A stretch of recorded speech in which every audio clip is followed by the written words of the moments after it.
Henry II, the king who built an empire and betrayed his own. Imagine a king who built an empire so vast that it challenged even the power of France.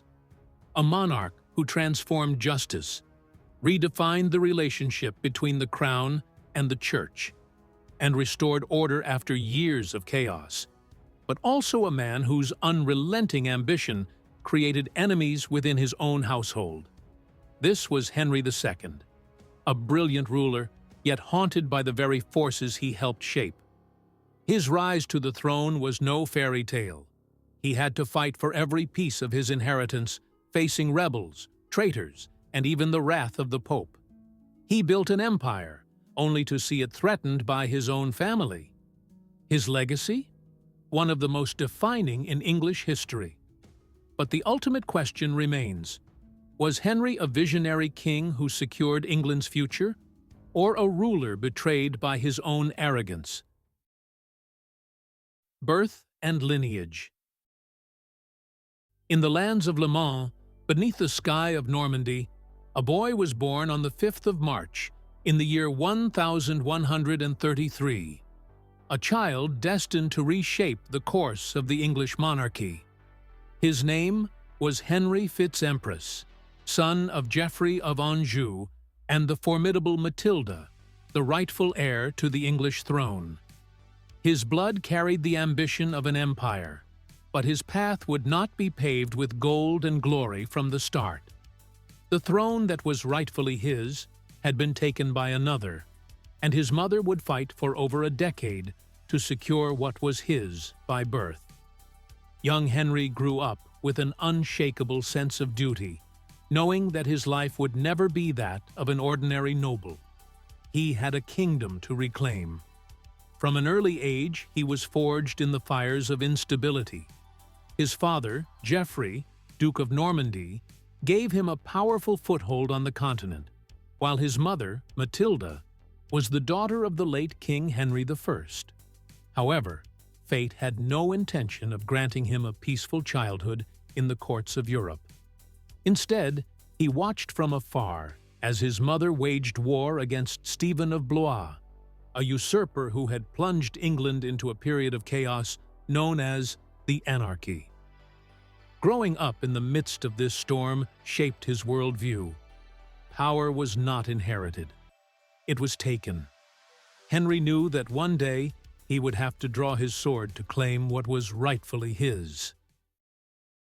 The anarchy and struggle for the throne. The kingdom Henry was set to inherit was not a glorious throne, it was a war-torn battlefield.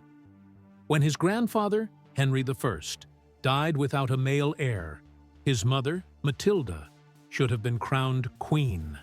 But the English crown was never handed over so easily.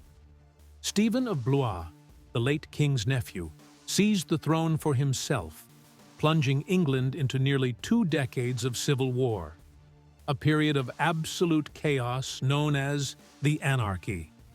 Nobles broke their oaths, castles sprang up as independent strongholds, and the very concept of royal authority crumbled under relentless ambition.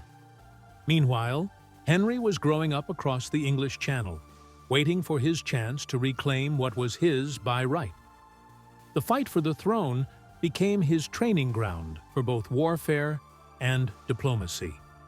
As a teenager, Henry crossed the sea and tasted battle for the first time. In the year 1147, at only 14 years old, he made his first attempt to invade England. But youth and a lack of resources forced him to retreat. Yet Henry was no ordinary boy. He was a strategist in the making. He learned from his failures, forged alliances, and slowly became a true threat to Stephen's rule. His moment would come, and when it did, he would not just seize the throne, he would rebuild a kingdom shattered by war.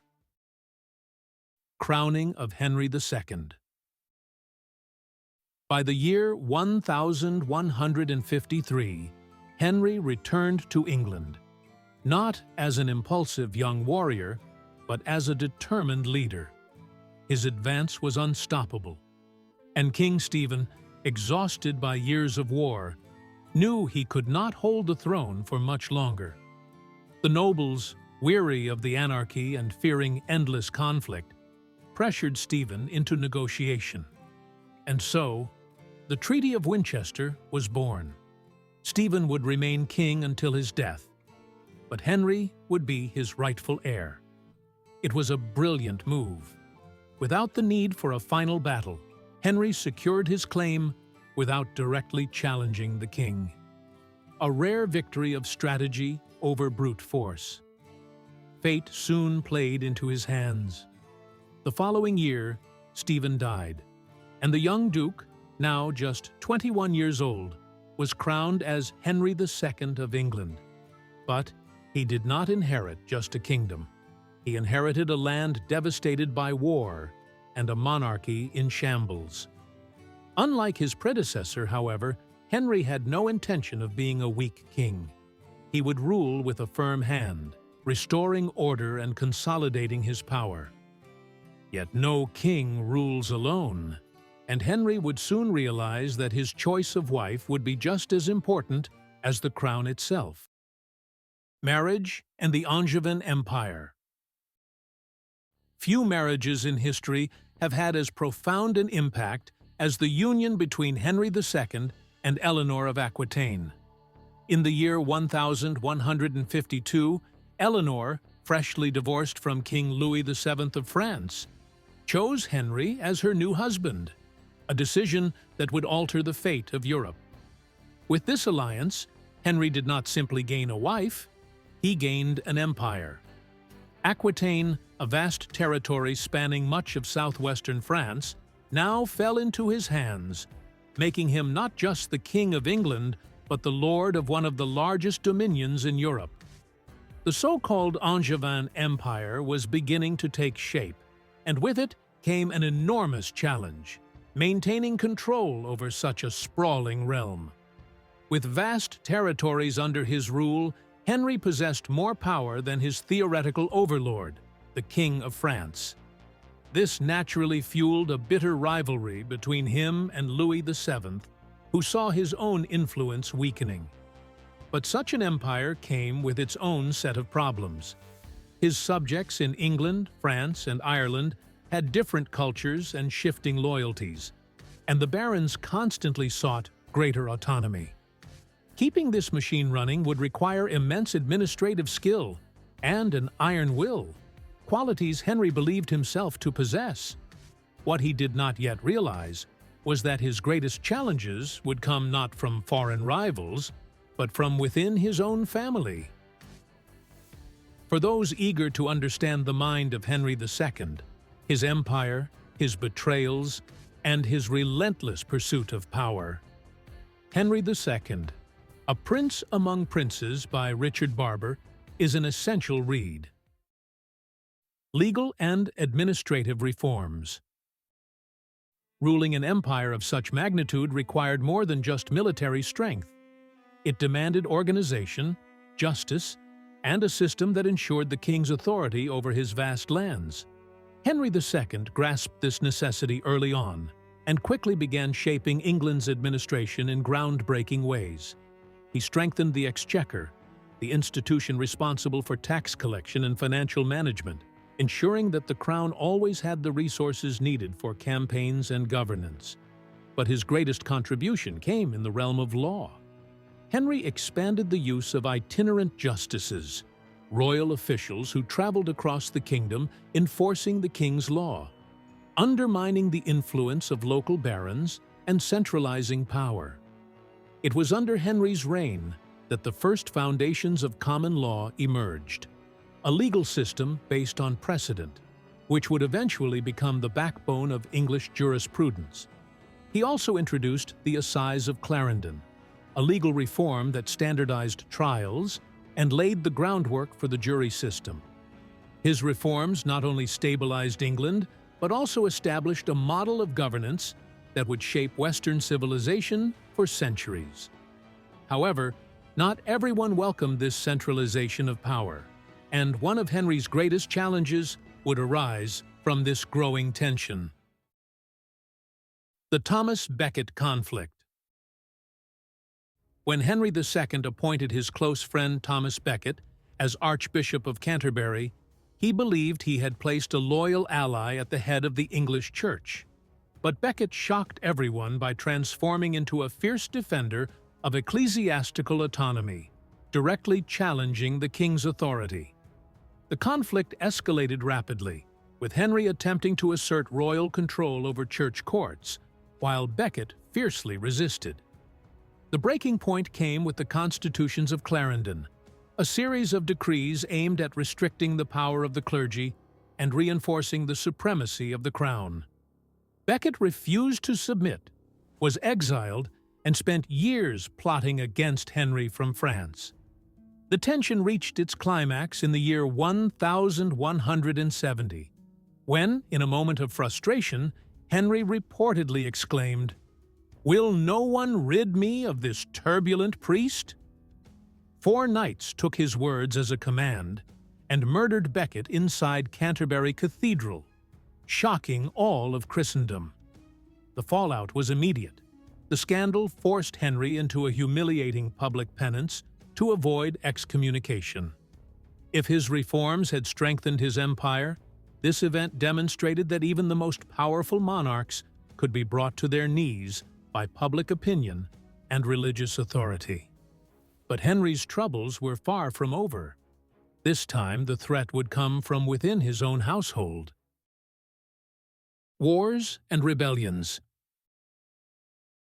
The greatest test of Henry II's reign did not come from foreign enemies, but from his own family. His sons, incited by the King of France, turned against him, plunging the Angevin Empire into a devastating civil war. In the year 1173, Henry the Young King, Richard the Lionheart, and Geoffrey rebelled, supported by their mother, Eleanor of Aquitaine, and a coalition of enemies that included Louis VII of France, the King of Scotland, and the Duke of Brittany.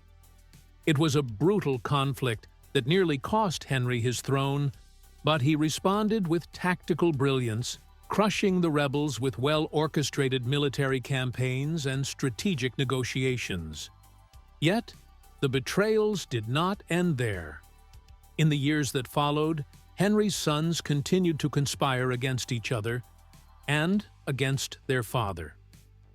The most painful betrayal came in the year 1189, when Henry discovered that his youngest and favorite son, John, had also joined his enemies.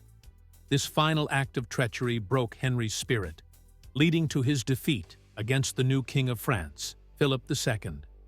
But the aging monarch still had one last move to make, one that would involve not only politics, but also the expansion of his empire.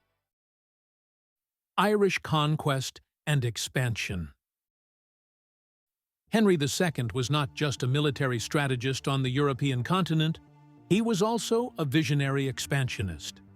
In the year 1169, an opportunity to extend his dominion arose when the deposed King of Leinster, Diarmait mac Murchada, sought his help to reclaim his throne in Ireland. Henry, ever the tactician, allowed his Norman vassals to take part in the campaign, including Richard de Clare, better known as Strongbow.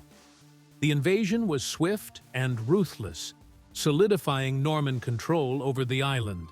But Henry was not a king who tolerated overly powerful vassals.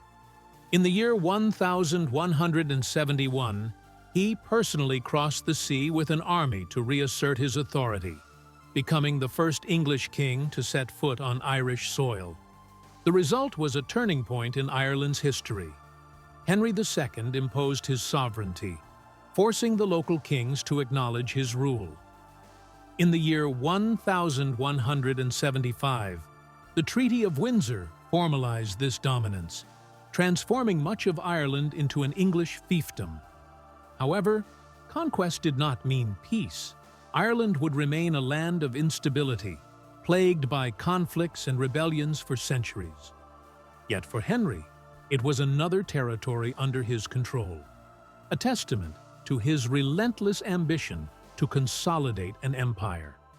But while he expanded his domains, his own world was on the brink of collapse.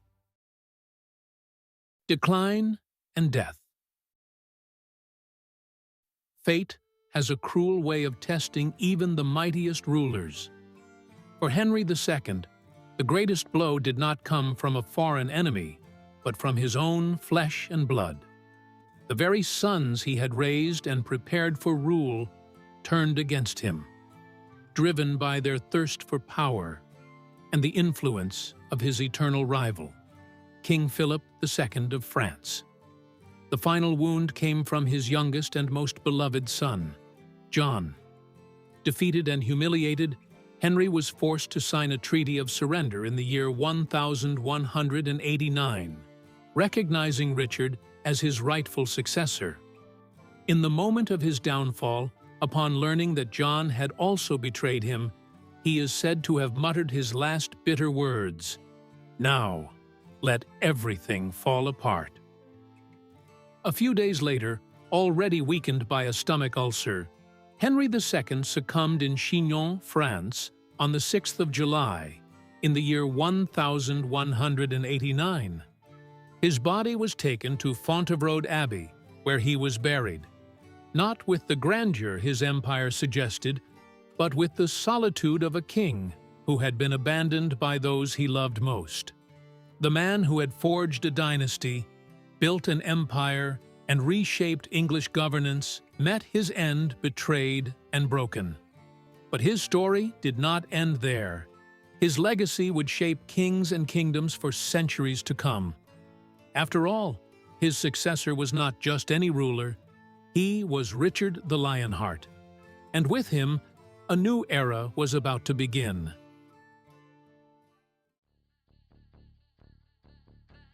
And so, we reach the conclusion of this grand series on the Norman dynasty and its heirs.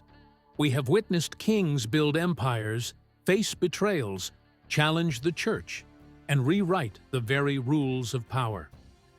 Henry II was a master strategist, an architect of England's future.